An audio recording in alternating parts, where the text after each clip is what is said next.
बिस्मिल्लाहिर्रहमानिर्रहीम अस्सलाम वालेकुम वीवर्स। आज मैं बनाने जा रही हूँ भरे हुए टींडे। तो इसके लिए मैं टीनों को पहले छील के धो लिया है और इनको ऐसे छील के साफ़ कर लूँगी। बिल्कुल पतली पतली सी लेयर निकालनी है। इनको इस तरीके से दरमियान में से काट लेना है। ये देखें, ये मैंने छील के और काट के रखे हुए हैं। साफ़ कर लेना अच्छे तरीके से और इनको ऐसे दो दो पीसेस कर लेने हैं इस तरीके से। ठीक है, अब इनका अंदर वाला जो पार्ट है वो चम्मच की मदद से आपने निकालना है कि ये देखें इस तरीके से ये कटोरी सी बन जाए और ये अंदर वाला जो इसका हिस्सा है वो आराम से निकल जाए। ये चम्मच की मदद से करना है तो बहुत आसानी से निकल जाएगा। इस तरीके से टूटना नहीं चाहिए।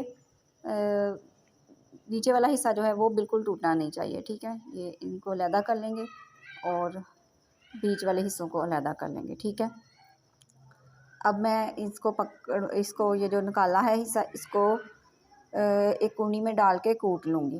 ये देखिए, ये सारा निकाल लिया है। अब इस हिस्से को बारीक बारीक कूट लेना है।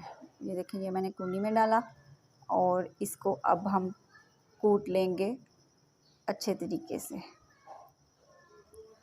अच्छा, अब ये जब थोड़े से तकरीबन हो जाएगा तो इसमें हम डाल देंगे प्याज। काफ़ी सारा प्याज लेना है। तकरीबन 1 किलो टींडे हैं तो आधा किलो कम से कम प्याज होना चाहिए। इसमें आपने प्याज डाल के सब्ज़ मिर्चें भी साथ ही डाल लेनी है। अब नमक, सुरख मिर्च और हल्दी और गरम मसाला, धनिया, ज़ीरा और सूखा धनिया, हर चीज़ इसमें डाल के तो इन सबको फिर से कूट लेना है ताकि वो अच्छे से मिक्स भी हो जाए और प्याज वगैरह और जो टीनों के अंदर वाला हिस्सा निकाला था वो भी अच्छे तरीके से बारीक बारीक पीस जाए। ये सब कुछ पीस लिया है मैंने। अब एक देगची ले लें या हांडी ले लें। ठीक है, उसमें पहले नीचे बेस पे घी लगाना है, घी सारे फैला देना है। उसके ऊपर ये टींडे सेट करने इस तरीके से और जो मसाला हमने बनाया था वो इसके ऊपर अच्छे तरीके से फैला देना है ताकि वो जो कटोरियाँ सी बनी हुई हैं उसमें मसाला भर जाए। एक लेयर बन गई, अब दूसरी लेयर बनाएंगे। इसके लिए भी ऐसे ही सारे ऊपर टींडे सेट कर देंगे मसाले के ऊपर और फिर उसके ऊपर ये देखें, ये सारे टींडे अच्छे से सेट हो चुके हैं। इसके ऊपर फिर मसाला डाल देंगे ताकि वो कटोरियाँ फिर से भर जाएं।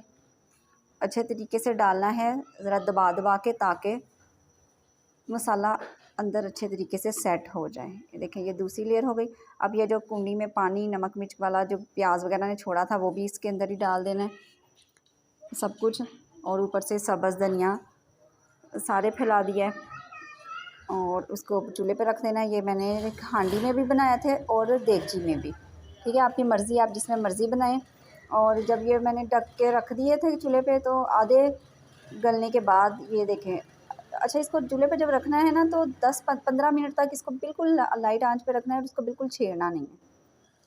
देगची है या हांडी है, जो भी है, बिल्कुल लाइट आंच पे इसको पकाना है और 10-15 मिनट बाद इसको हिला के तो फिर इसको कवर करके 15 मिनट के लिए बिल्कुल धीमी आंच पे रख देना है। ये हिलाना भी इसको बहुत बुरे तरीके वाला हिलाना नहीं, बिल्कुल आराम आराम से इसको चम्मच चलाना है ताकि जो मसाला है अंदर भी रहे। थोड़ा थोड़ा आधा बाहर निकल जाएगा, आधा अंदर रहेगा। फिर इसको कवर तकरीबन 1 घंटा हमने इसको बिल्कुल लाइट आंच पे पकाया है और ये देखें, ये हांडी हमारी बिल्कुल बन गई है। सालन तैयार हो चुका है। इसकी फ़ाइनल लुक देखें। और मेरे चैनल को लाइक, शेयर और सब्सक्राइब करना मत भूलिएगा। तो अब मैं इजाज़त चाहती हूँ अगली वीडियो तक के लिए। अल्लाह हाफ़िज़।